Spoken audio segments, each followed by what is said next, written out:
Welcome to a coaching moment with Musalon.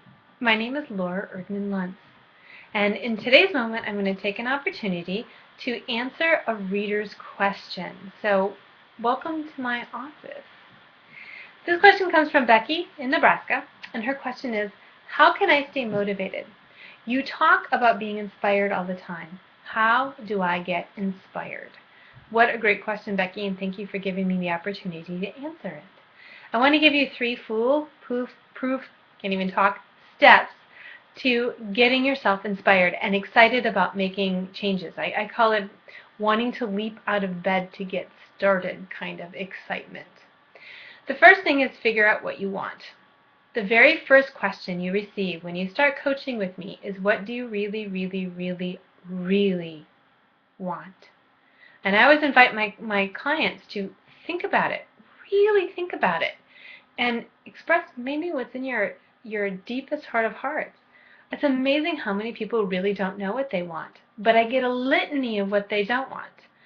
I'll tell you what I want. I don't want my job. I don't want to feel this way. I don't want my marriage to feel this way, etc. So often our actions, our desires to change things come from a negative place, from disgust, from frustration of the way our life is going. Here's your opportunity to figure out what it is that you do want. Why do you want to make the changes? And that's actually step 2.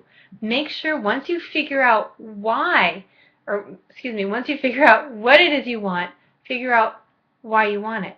And make sure the why you want it is also coming from a positive space. So for example, I want to exercise.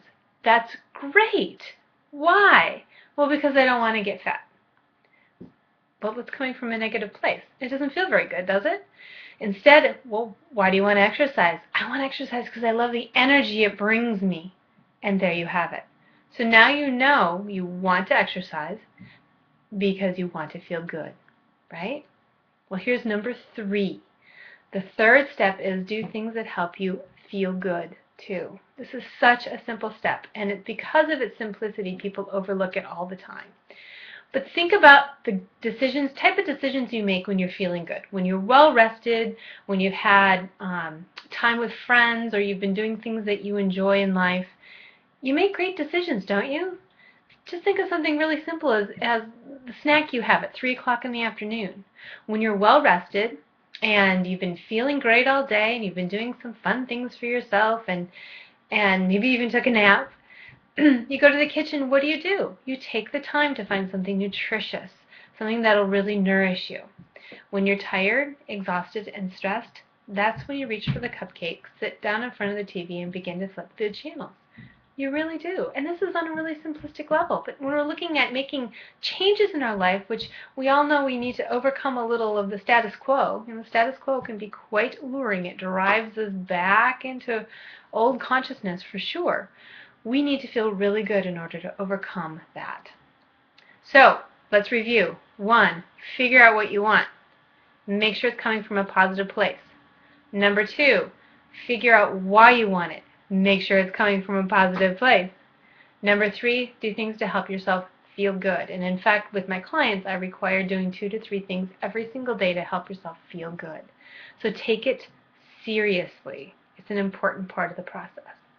Well, Becky, I hope this helps you, and I hope it helps all the others who have been watching this video. Have a lovely day. If you want any more information about working with me, go to my website, muselaura.com. Thank you for joining me. Namaste.